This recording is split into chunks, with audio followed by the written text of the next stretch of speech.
It's deranged, royal fae. They'll act crazy all day. They'll apologize for the fail, but still scream and wail. It's deranged, royal fae. Yeah!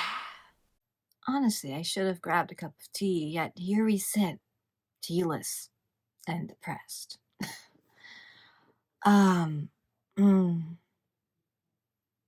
Welcome to a Mental Monday.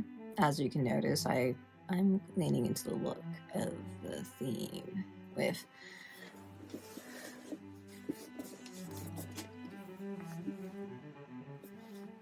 I love it. I actually really like this outfit. I really like this outfit, and I want to take photos of this outfit. I feel like I'm returning to my roots a little. I feel like I'm returning back to... I like it. I don't care if this is, I guess, similar to e-girl fashion. When I was like, what the fuck is an e-girl and what does it look like? And I looked at the fashion, and I guess it was kind of similar to some of the shit I did as like a teenager. And I was like, okay, I guess I was an e-girl of the past or an e-boy or whatever. But yeah, I like this. My poofs, my bows, my flowers in my hair. Very Ophelia. Funny enough, I purposely picked two colors for my eyeshadow that were both royal connotations. It was like Your Majesty and Throne or something like that. So... welcome to a Mental Monday, where I scream at you my problems from the safety of my psych ward. That actually is what it says on my door. It literally just says psych ward on the front side of it, so... I oftentimes will refer to my bedroom as my psych ward or as my goblin cave, because I am a goblin. Not a boy, not a girl, I'm a motherfucking goblin, which a goblin's a type of fairy. I'm a motherfucking fairy, who is a goblin. Sometimes, most times, I'm a goblin. For a while when I was working at the camp, I would refer to myself as laundry boy. I was like, you know what? No. Fuck it. I'm not laundry boy. I am laundry goblin. I am the laundry goblin. And I started calling my laundry room my goblin cave. It did catch on. Laundry boy did catch on. Especially people who were trying to be very affirming of my gender identity and things like that. Those who didn't know my gender identity would oftentimes call me laundry girl. And I was feeling very dysphoric at the camp, because especially since I was presenting mostly masculine. So when I was called femme stuff, I was just like, oh. Never got upset if anyone, because it's not their fault, you know. But, basically, I've actually kind of understood a lot of things about my dysphoria and euphoria as a trans person. So... I don't really feel dysphoric about my feminine features. I like my cute hairs, I like my cute outfits, etc., etc. I feel dysphoric about being viewed as a feminine or view as woman, girl, etc. So my dysphoria as a trans person can be very much perceived. I might, I guess, technically have some bottom dysphoria here and there. But I feel like a lot more times when it comes to masculine stuff, I feel a lot more of gender euphoria when I'm in a gender masculine state, where I will be very happy that I have my facial hair or I look very masculine and stuff. I get perceived as a man or a male. I've had a couple times where that's happened. Once when I was visiting the doctor's office, and the nurse who was, checking me in, couldn't tell that I was trans, couldn't tell that I wasn't a cis man. So she entire time just thought I was just, was a real boy. And when the computer popped up the question of when was my last period, she got very confused, and she turns to me and she's like, I don't mean to be rude, but, are you maybe trans? I'm just asking because the computer's asking me about your period, and I just want to make sure if it's a glitch or not. And she was the sweetest person. Like, when I told her, yeah, I'm a trans masc person. Because it was actually very affirming to be thought, like, that I passed so well, she had to ask. And the sad part is I never saw her again. She was just wanting to check me in for that one time. And then after that, after that and before that, every time I saw a specific doctor, I was get this one that was,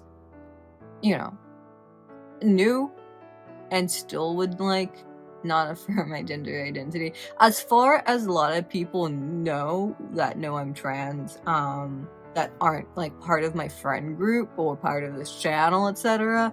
As far as they know, I identify as a masculine person. I identify as, you know, a trans man or whatever, or a man. I present as a man. I won't say I've ever claimed to be a man in those situations, just that I present as a man. I go by he, him pronouns. And I never will dress like this in front of them. Ever. But, so knowing that she would purposely, not maybe purposely, but she would not care to keep that in mind. She knew I even had, you know, some bottom surgery that happened, and she still would, you know, call me feminine stuff. I was like, get it from professional if you can't respect your patients. And then the other time that happened that was very affirming for me was when I was working at the health store called Kmart. I still need to go and burn my shirts from that. But yeah, so I was working at Kmart, and I had my longish hair in the back. Not nearly this long, but I had longish hair. And this customer is like, ma'am, from behind me, and of course I turn to respond, and she sees my face and goes, oh, I'm so sorry, sir. And gods, I was so fucking beaming. Oh, that made me feel so good. And I was like, nothing fucking matters anymore today. No one can bring me down from this high, not even my abuser, who I kept on seeing around this time. I was like, I don't care if she walks in through that door, she can't bring me fucking down right now. I'm feeling a high. And that abuser's way of hurting me a lot was by misgendering me. If you're curious, I can post pictures as to what I looked like at the time, like what I presented as, where I was in my transition and such, especially what I wore, which apparently they didn't like that I wore that, which is funny because I was wearing a nice button down and bow ties most days. That wore a polo shirt. They're acting like, I get them not liking the alternative hair because I've had that half and half for fucking ages. But, you know, they don't agree with my personality, they don't agree with my hairstyle, or my hair, the way I dress, my everything. They just had to shit on because they are middle-aged women who act like middle schoolers. Like when I changed my hair to a wig, I wore a wig one day that was a very conservative, short brown haircut, and everyone actually thought it was my real hair, but it was pretty similar to my real hair color, and she had to throw a fucking stink about it, about me changing my hair. Like, lady, get better things to do with your life. Like, she didn't like that I was getting along with one of her ex-friends who, you know, was not toxic like her. And that's why they're not friends anymore, because the power just kind of went to her head. So the friend that I became friends with, this woman was old enough, the woman I was getting along with was old enough to be my grandma. And honestly, I wish she was, because my grandmas are kind of terrible people in their own right. But, was old enough to be my grandma and was 10 times more respectful than some young people I know. So, not really. But she was kind of, you know, she was kind of fucking hardcore. I loved her. She was awesome.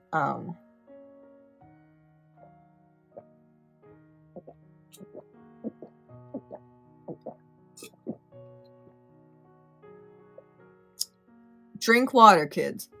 Water's good for you. I just downed that entire thing. I've done that before with more water in there.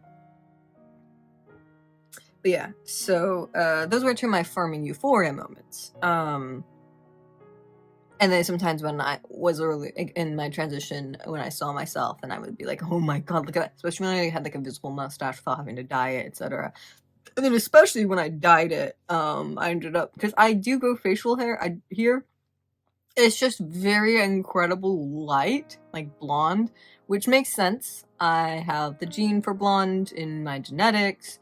There's no way I couldn't. My dad very obviously has the blonde gene somewhere, even though he's a dark brunette, and my mom very obviously is blonde. So I obviously have the blonde gene. on my X chromosome, and all my sisters are blonde. Well, debatable. But 2 of my sisters are, at least I would consider blonde, and one of them I wouldn't consider blonde, but considers herself blonde, so what do I know? I sometimes get blonde hairs. Like I got natural blonde highlights at one point when I was young, and then I guess my facial hair can have blonde and brown. I do get a bit of facial hair down here. Oh my god, look at that ugly pubes. Oh my god, my chin pubes are so ugly right now. Why? Why do you stop here? You ugly bastards. And my sideburns are very clearly brunette. Or brown. I was thinking, for the camp, dyeing my facial hair to be fun colors, and just seeing what people make of that. I will have a purple fucking beard! No, but yeah, I once did dye it because it's such a light color, and I used black dye, and, I didn't have that problem that I've seen in some TikToks where like they dyed their fucking face. I ended up coming out scot-free of any skin dyeing. I will put a picture if I remember too. I looked like a lot like Orlando Bloom's Will Turner somehow. I had those pirate vibes, so it was a nice feeling. But I was gonna talk about dysphoria. So I feel like this really, sometimes I'm like, I doubt my chosen label of gender fluid. So I'm like, maybe I'm not actually gender fluid. Maybe I'm X, Y, or Z. No, I'm pretty sure I'm gender fluid because I get gender dysphoria sometimes over looking too masculine. And honestly, I've never really would say I've had dysphoria over looking too feminine. And the voice dysphoria I have, so like of a physical aspect of a feminine side, isn't that I can go a very high range, that I can go a very high range, very naturally and very easily. It's not that, but the fact that I can't go low enough, at least not yet, but then I have that fear. If I go too low, I will lose too much of my higher range because I've already started to lose a little bit of my higher range. I will have voice cracks if I try hitting pitches that I could have hit before. And so I get dysphoria over not going low enough, but I have dysphoria about losing that higher range. It's interesting. I get dysphoric over being too masculine. You know, I went on this tangent, and this wasn't necessarily where I wanted to go, but that's the thing. I go on tangents because I have ADHD. Now that segues into my next conversation. So, on Monday, after my last Mental Monday video went up, I had an assessment with a person in the field from the county, from, you know, the high-risk people. And I will say I'm not upset that she denied me severe care. That's not what I'm upset about. I'm not even upset that she disagreed with what I feel of my concerns, but she still did agree. I don't know. I found I found some parts, at least by the end, rather jarring and just... it rubbed me wrong, and when I was telling other people about it, it rubbed them wrong. What happened here?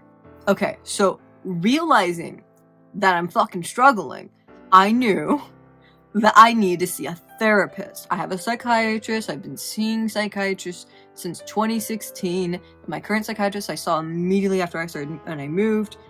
But I hadn't found a new therapist. Even though I was told, yeah, you should probably go to a therapist. Here's a list from my new psychiatrist. New at the time. And I never did. And then when I was struggling really fucking bad 2 years ago with, I feel like, a very borderline episode of obsession and possession, and I feel like I should have started seeing a therapist then. A therapist. But that was, you know, when 2020 first started, and so the idea that I kept on forgetting that telehealth was a thing, so I guess I never really looked into it. But also, you have to be able to afford to pay for your copay. I think I was on unemployment at the time, though, so I probably could have afforded it. But I wasn't on the Medicare? I always forget which one's which. But I was on my state's I wasn't on my state's version of it at the time, but I am now, so everything's free until I'm no longer in a position of, you know. But yeah, so yeah, I should have started seeing a therapist then. But knowing I need a therapist, and I wanted like, hey, can you go to a therapist before you fucking chuck yourself into a mental hospital? And I was like, fine, I'll do it, you know. So I decided to look up a list of therapists from my insurance. And I like looked up all of them, anyone that had actual information I could get. I was like, okay, I prefer you. I also made sure to con and cross-reference if any of them had experience with bipolar, if any of them had experience with LGBT, yada, yada, yada, yada. And so I basically narrowed it down to a few, like 4 or 5, and I started the list downwards. And the first 3 people, first one is like, sorry, I'm not taking new patients. The second person's like, sorry, we don't, no, I think it was the third person who said, sorry, we don't treat adults. So you go for adolescents and children, you know. However, that third person, that desk person deserves a fucking high five, because she was like, however, what I suggest you might want to do is on the back of your insurance card, call that mental health number, and they should be able to get you a referral. They should be able to do this for you, find someone that is for sure available, etc., etc. So I did that, and the process of doing this includes a screening by them. And I very much concerned them. And they told me, you need severe care. So they're like, that would require you seeing a different psychiatrist, though, because the psychiatrist you could currently see who is covered by us would technically be mild to moderate. What we're talking about is moderate to severe or high risk, etc. And that would mean that we can get you a therapist for now until you've been fully processed over, but you would also end up seeing someone else. The thing is about severe care, though, it's usually temporary. It's usually until you're stable enough and you can go back to the mild to moderate. So I went and said, sure, fuck it, go for it. And I talked to my psychiatrist about it. They wanted me to kind of get her consent, and she was like, yeah, that could be useful to you, so I'll sign you off for it. So I did the assessment on Monday, and the person did, as I already implied, denied me severe care, which honestly I don't actually give a fuck about, even though everyone else in my friend group or my found family. So I'm gonna start saying, I will refer to my found family as family a lot. I'll just refer to my bio family mostly by their titles of siblings and bio family and mom and dad and things. Don't get me wrong, my mom is still holds a good place in my heart. My dad, pretty decent. Some of my sisters, I'm like, I love them, but they can go fuck themselves sometimes. And I'm not sorry about that. But yes, so I did my assessment and denied severe care, and I can't care. I didn't go in looking for severe care. I went looking for a fucking therapist. That's all I wanted. And I'm out of water, and I don't have tea, and now my throat's getting dry because I just ramble and rant and tangent. But yes, so I don't care about the denial of severe care, because what I came for was simply wanting a therapist. And I got that by this point. I had my appointment for Tuesday, and I chatted with her on the phone once. I'm like, yeah, she seems cool. She seems nice, I guess. Though the person screening me on Monday had said, sorry, I should probably say a week ago, but it had said, I can see borderline. Like, I'm going to diagnose you with borderline. But I don't think I see bipolar. I don't think you meet, like, most of the criteria for bipolar. And, you know, I'm willing to believe maybe I'm not bipolar. I'm willing to believe it. Like, bipolar. She said, I don't even see cyclothymia. I'm willing to believe that. However, I don't think stuffing 26 years of life and family and medical history on top of that, so it's not only focused on those 26 years of life, into a 2.5-hour conversation with someone who can't even see me and my reactions and my feelings is enough to be able to completely 100% write certain things off, especially a disorder as sensitive as bipolar, where you need to be able to observe the phases or phases not happening, the phases happening or not. I don't think you can easily just completely so self-assured write that off 100%. Like, cause she was so fucking assured of herself. I was saying I didn't meet most criteria. I'm like, okay, what criteria didn't I meet? I don't know. But it was pretty sure about the borderline probably being a thing. And I'm willing to believe I have borderline. I'm willing to believe I have both. I'm willing to believe I might not have neither, and I might have a different personality disorder, a different mood disorder. I'm willing to believe all those things. So I'm not trying to be biased here with me not being happy with the assessment. It was just I wasn't happy with her response at the end. She even weirdly called into question my ADHD. She was like, well, ADHD is highly overdiagnosed, you know, and basically it could be a lot of other factors that's going on, like, you know, because like medications X, Y, or Z. And I was like, okay, well, I was fucking 20 when I got diagnosed. Like, well, I know that. I didn't say fucking, of course, but I was like, I was 20 when I was diagnosed. Like, well, I know that. And then I was like, I wasn't on any medication when I got diagnosed. Like, what do you mean? And it's just like, I also mentioned to her that ADHD meds was helping me, you know, with focus. And then I also, like, in her own words, she told me at one point to answer a question about going on a tangent. Like, she said that, about going on a tangent. Going on tangents is an ADHD thing. It's not a borderline thing. Like, yeah, maybe getting in your face and screaming or this or that, feeling very emotional is a borderline thing, but going on tangents, I even fucking searched to make sure I was not in the wrong and thinking, huh, I should see if this is a borderline thing. No, it's a fucking ADHD thing. I mean, it could be a lot of other things, like schizophrenia, blah, blah, blah. Obviously, I don't have schizophrenia.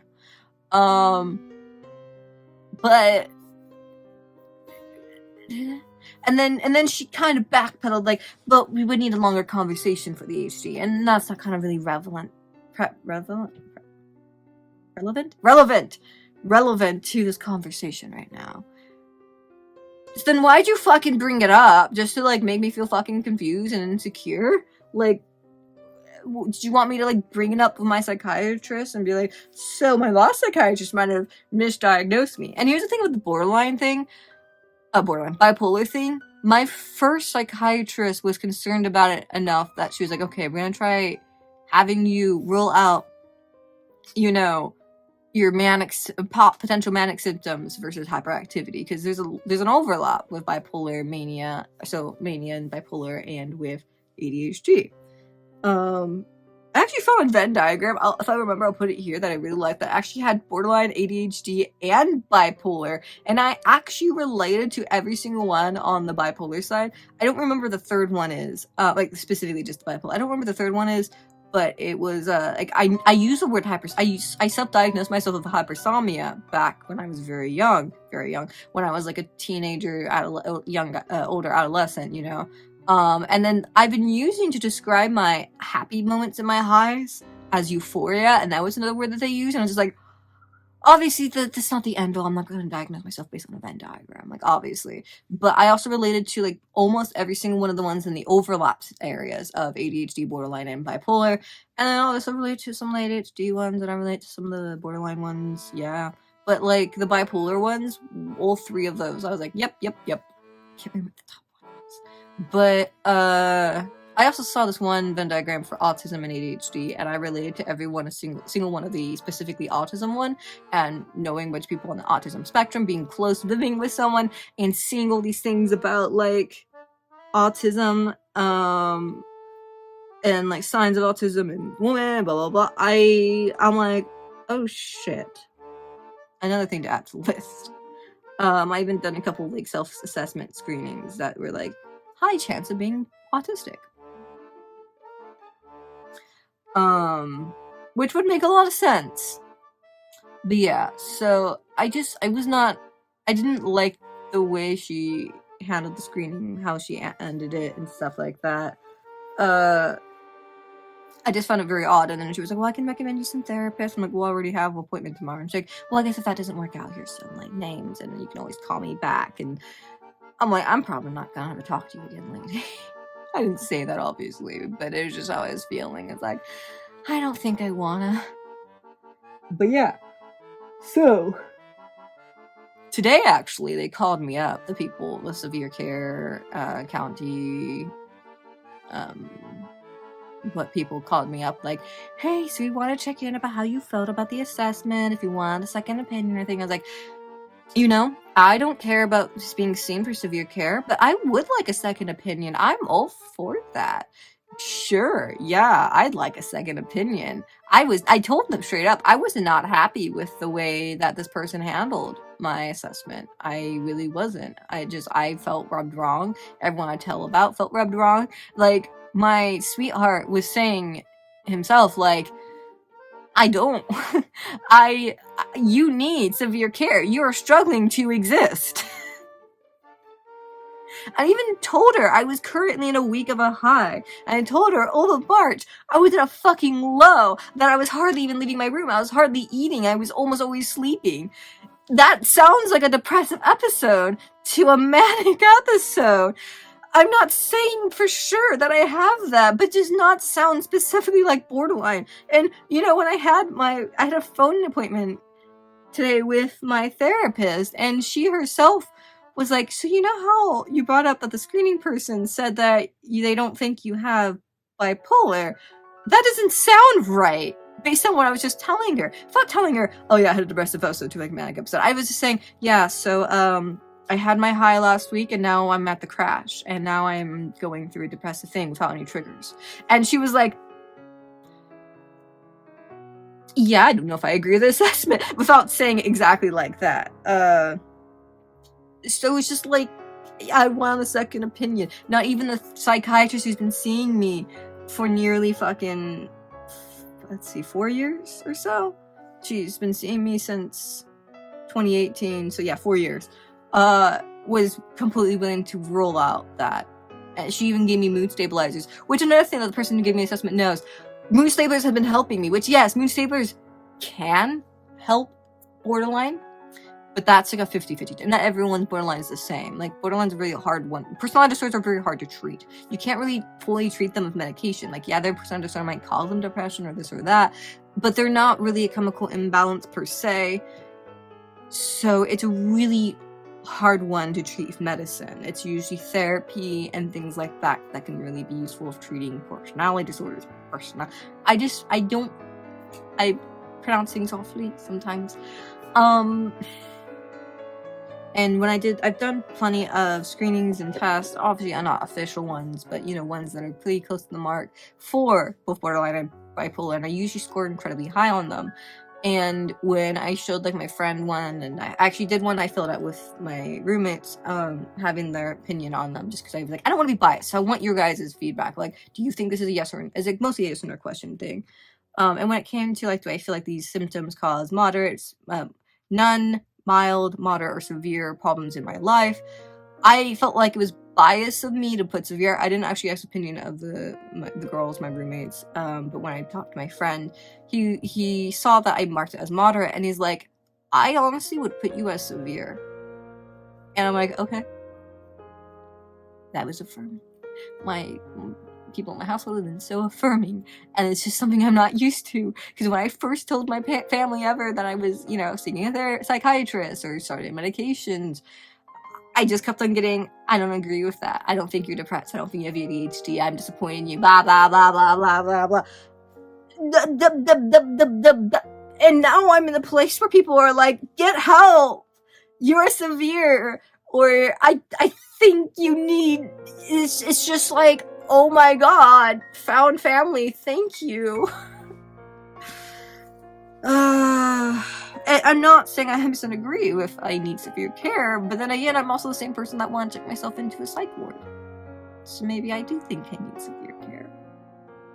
The mood stabilizers helped me. Yes, I would say the mood stabilizers have helped me a lot with calming down during my depressive. Maybe not calming down, but I do feel like they have helped with my crashes not being super low. I do think that they've been useful in that. And so that's what makes it even weirder that's something that's meant mostly, almost only for treating bipolar and it helping me. I mean, so I probably don't meet most of the criteria for bipolar. But, like I said, I'm willing to believe I don't have it. I'm willing to believe... I even thought cyclothymia. It's like the baby bipolar. But she herself said, no, I don't see cyclothymia. I don't see your face. Literally, I can't. You're on the phone. You can't see my face. I literally at one point was doing something. Like I was just drawing little weird X's into my planner because I was distracted and just still called in question ADHD. And I was telling her about how I was feeling this mostly this high, and I knew at any moment the crash was coming because that's how I go. I have highs for like a few days or a few weeks, or for not a few weeks. I have highs for a few days, maybe a week, and then I fucking crash. Maybe sometimes it will be like a mixed phase or like a mild thing where I'll seem normal, where I won't immediately go high to crash, but I'll have like a nice little stasis. But then I almost always, and those will usually last a while. Those usually won't just be a day or a couple of days. There will be a week or longer. I don't know. That sounds a lot like something similar to bipolar or bipolar disorder. I don't know. That doesn't sound like I have almost known the criteria. I even had suicidal thoughts. I told her, maybe not right this moment I have suicidal thoughts, but I've had suicidal thoughts a lot recently. And no exaggeration, all of March, every single fucking day I had either suicidal thoughts or panic attacks. Or both. No. Every single day I had both. What am I in or? Every day I was hyperventilating and crying without any triggers. Every fucking day. I wish I was over exaggerating. That was exhausting. No wonder I was in bed all the time. I remember once I went up to crush some cans. So we crushed cans before we put them in the recycling thing. I went out to go crush cans, and I had a moment of needing to sit down in the garage and just cry my fucking eyes out over fucking nothing. And just like, you know, and one of my roommates had to like do something in and out through the garage, and she saw me and she's like, do you need me to do something? And like, I don't know. You know, I was like, I don't know. I don't fucking know what to do. It just happens. I don't know why, you know? And she like, you know, kind of tried to like rub my back or something, I believe, but it's just like, yeah, okay. So I had an appointment with my therapist today, and her suggestion was, I think she kind of means this in general, not just for, you know, this week, but she's like, I think she wants me to make sure I have plans every day. Like, she didn't say it this way, but I feel like she just wants me to make sure I have plans every day to, like, you know, keep myself busy, keep myself preoccupied, keep myself away from thoughts. So she wants me, especially things I enjoy, is what she wants me to do plans for. So recording, I guess, VTubing, streaming, etc. would be good things, video gaming. Especially since right now I don't have a fucking work-life balance. I have just life balance. Or trying to life balance, trying not to unlife myself balance. But,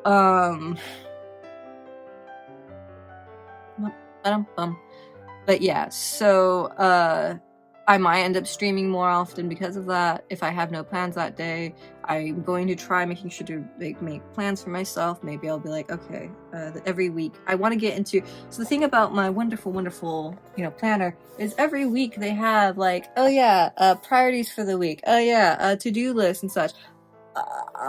You know, weekly review, weekly blah blah blah blah blah blah blah. I'm very bad at utilizing those little things.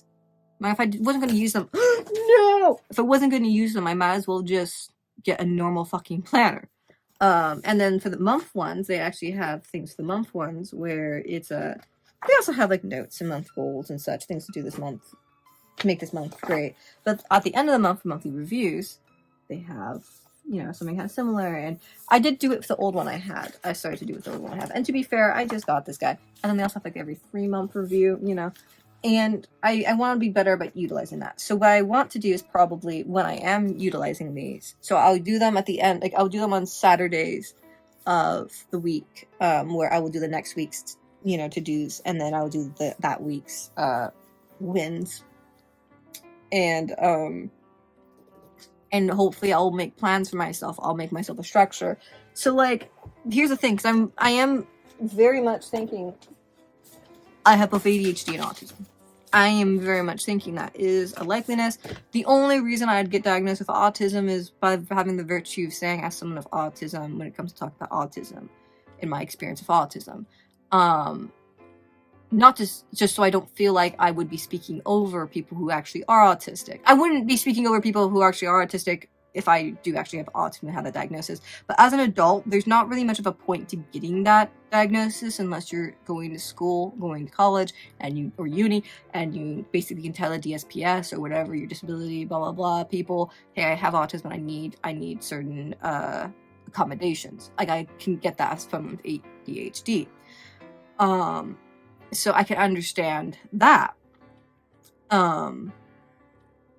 But for the most part, as an adult, having an autism diagnosis aside, being able to be like, okay, well, here's some therapy that could be good for you. And honestly, I guess maybe knowing that I need autistic specific therapy could also be helpful. But honestly, I meet so much of the criteria, keep scoring high on tests, and like I relate to a lot of my autistic friends, my autistic family, things like that. I have a hard time with socialization. I have a hard time I take things a lot to a literal sense. I don't know if you look at a lot of my poetry and song lyrics, oftentimes you won't find me using metaphors. I'll be very literal. I won't use symbolism super often. I can, and I will, but it's not my default. I have to like force it out of myself. I'm a very literal person sometimes. I say, as I'd say, I'm a fairy and I'm living a psych ward. But yeah, so I'm really highly thinking I have autism, and it makes a lot of sense to me. And I'll talk to my therapist or psychiatrist about maybe getting a diagnosis for it just so I have it. But yeah, so adding to the neurodivergency list. But I don't remember where I was going with that.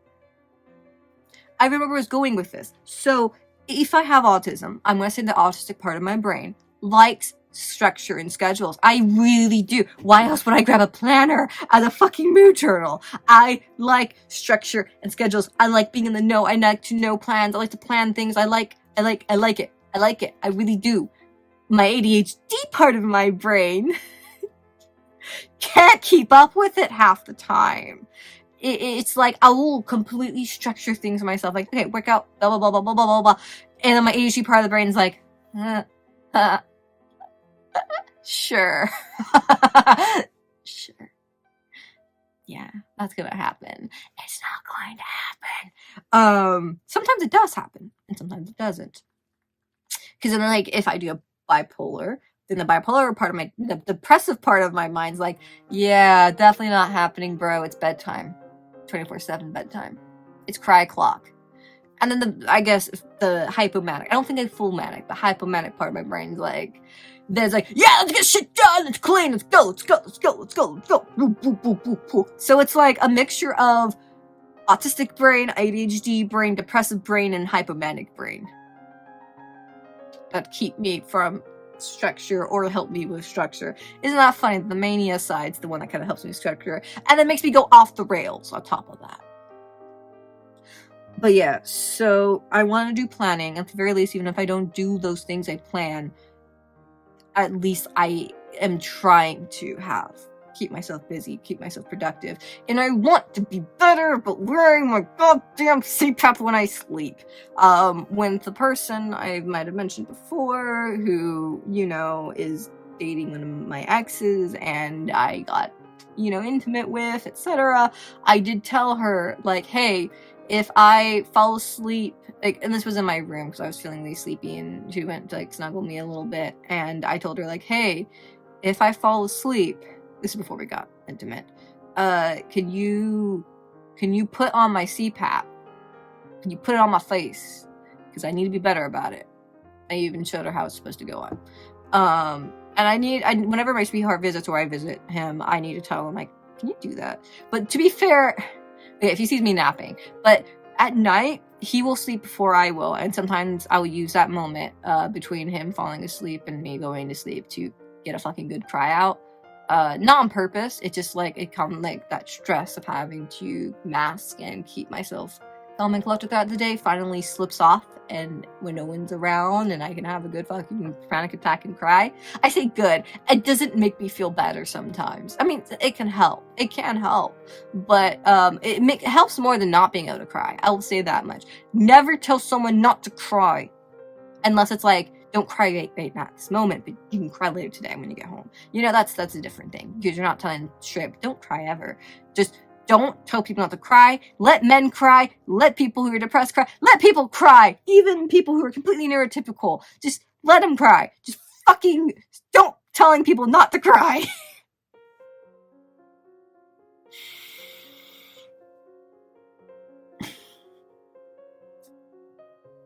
On another note, does anyone know how to fucking open one of these? I'm gonna try making sure that I don't know what's going on. During my first Friday video, I had to cut out me trying to open this guy because I couldn't. Like, I could see there's this little like, come on. There's obviously this little kind of hole things, and it looks like there's something removable right here, but I can't get it off. I don't know what's happening. I don't know. I've even tried like using my teeth to get it off, but I'm worried I'm gonna like break it. I don't know, maybe I fucked something up, or if there's like something that I'm supposed to remove here. Do you guys know how to open this? Please, this is what it is again. Like, if anyone knows, please let me know. I don't know how to remove this. I don't know. I'm confused. How do I get this thing off? I haven't asked anyone else in person. I keep forgetting to, but it's just, I bought this so I could use it, not for it to just sit there and look pretty. It's not a pretty looking thing to look at. I mean, it's okay. It's not ugly, but it's just like, what the fuck is going on? How do I make this work? Also, I think it's got cracks. Did it always have cracks? I might be able to report that to Amazon and be like, hey, can I get a replacement for this? Because this shit's fucked. This is defective. If this is supposed to open, this is goddamn defective. What is going on?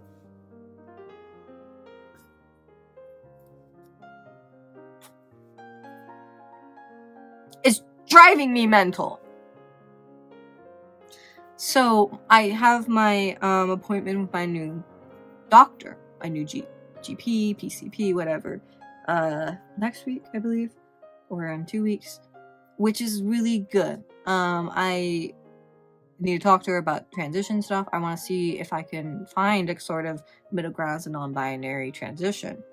Because I'm going to be honest with her, because I know she's non-binary friendly. I know she's worked with non-binary patients. Basically, the way I know this person, my ex, my roommate, whatever you want to call her, family, her mom used to babysit for this doctor. And so when I'm going to call her Kitty. When Kitty first started transitioning, the doctor's like, hey, I actually specialize in that. I take a lot of patients who transition. And so she was very useful.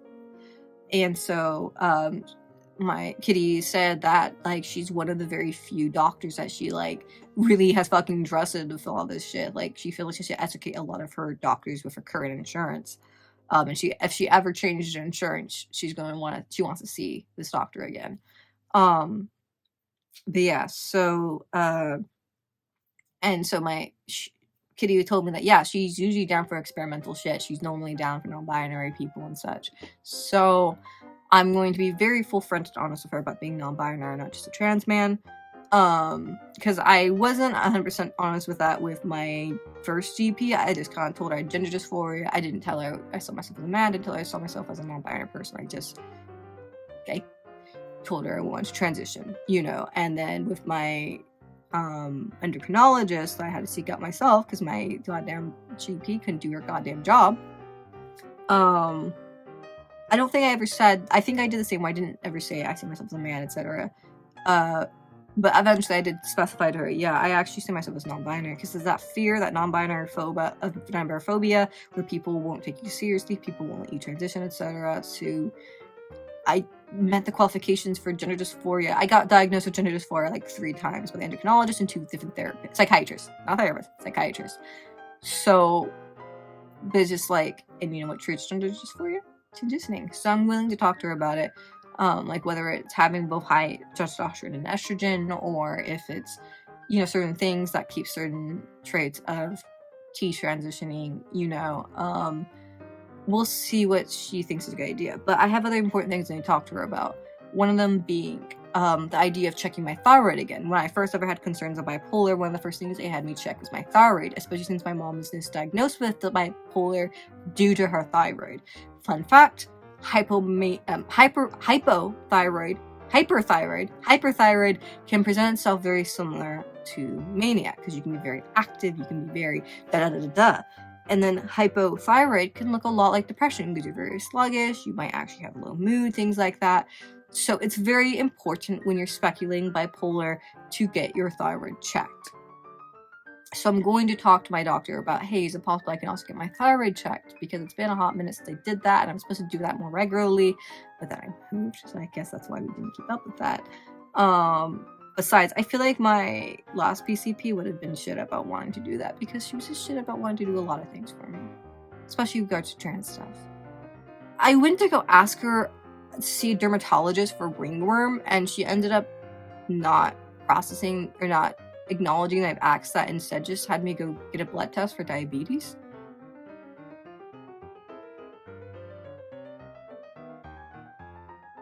Take a moment to think about that. But what do I know? So yeah, I'm gonna talk to the new doctor about if I can get my thyroid checked, because maybe I'm not bipolar, maybe I have thyroid issues like my mom. I've been tempted to get one of those workbooks, because I got a bunch of workbook things. I'm using one from a bipolar workbook with currently I keep printing out the pages over and over again of the mania and depressive symptom tracker. It's very useful. If you want to see, if you can see it, just how many fucking check-offs I've been having for depression this last week. I've had quite a few from the mania, but the mania is definitely not nearly as much. And they're kind of just in general, like, can be rolled out as my ADHD symptoms, because half of these are like ADHD symptoms, like talkativeness, you know, distractibility, racing thoughts. Those are all increased activity. Those are all ADHD things too. So those ones can actually be kind of factored out in regards to if I have a manic phase. It's more of the other things, if I'm doing it more so than other times. I guess I could just mark it in that. But you know, the ones that I have been checking off in the last couple days is like irritability. I've been having so much irritability. I just want to punch my fist into a fucking wall. If I wouldn't do that, it's not my property. But yeah, like for the most part, it's the symptoms of mania that I feel like I've been meeting is like irritability, mood swings, and like distractibility. The mood swings I feel like honestly should be on both sides, or just in general. I don't know why it's specifically on mania. But yeah, and then my therapist also had me do her own version, but she's like totally, she was really like, ooh, very excited to see that I had this, and then very excited to see my planner. So I'm probably going to scan my planner and scan my bipolar workbook one and send those into her like once a week, just so she can stay in the loop for that too, especially if we start doing telehealth more often, because like honestly it's so much more convenient for a number of reasons. I'm in the safety of my home, I'm in the comfort of my home, and fuck, what was I gonna say? And like, I don't have to travel to get there. I don't have a car. I don't have a license. And I can't ask my roommates to drive me on weekdays because they work, or one's disabled, you know? And then I can afford the bus, but it's like a 3 hour, it's like an hour and a half trip for me or so to take the bus. And the bus only comes around every hour, 15 minutes. So if I miss it, I'm screwed. And that ended up happening on my therapy appointment. So I ended up coming late. I let her know that was going to happen. And I only had like half an hour or so for this appointment. And so we only go, it was the first appointment, so we only could go over kind of the legal stuff and like the basis stuff. And so I had the phone appointment with her. She was like, okay, yeah, what was that person assessing you saying? Because that doesn't sound right. But yeah, so I guess I'll leave this Mental Monday off on this note. I'm gonna get myself some water, maybe I'll get myself some tea. Today's been a low day. This last week has been a fucking low week. I had a moment where I started banging my head against the side of my desk and fell asleep on the floor. It dozed off on the floor and then went to my bed. All of today, I didn't want to leave my room. I didn't want social interactions. I just was like, no. And it's funny, because last week during my high, I was like, where is my crash? My crash is a-coming. My crash is a-coming. I know what's gonna happen. I'm very self-aware about this now. I might be high at this moment, but I know I won't be soon. And then it happened. But yeah, so I'll let you guys know how the second opinion goes, if it ends up happening. And I'll let you guys know if I had been diagnosed with anything else for sure or not for sure. You know, if anything else gets ruled out. Well, thank you so much for joining me through this Mental Monday of me screaming from my psych ward all my problems. You've been wonderful, and I'm so thankful for anyone that actually just sits through these and just listens to me rant and rave from the... It's just, you guys are awesome. Thanks. Your support. You're awesome. Thank you so much for watching, and I hope you all have a gay day. Well, they're glad that you stayed, yet you wasted yet another day. Their videos are a bore, but they've got lots more in store. It's Deranged, Royal Fae. Yeah.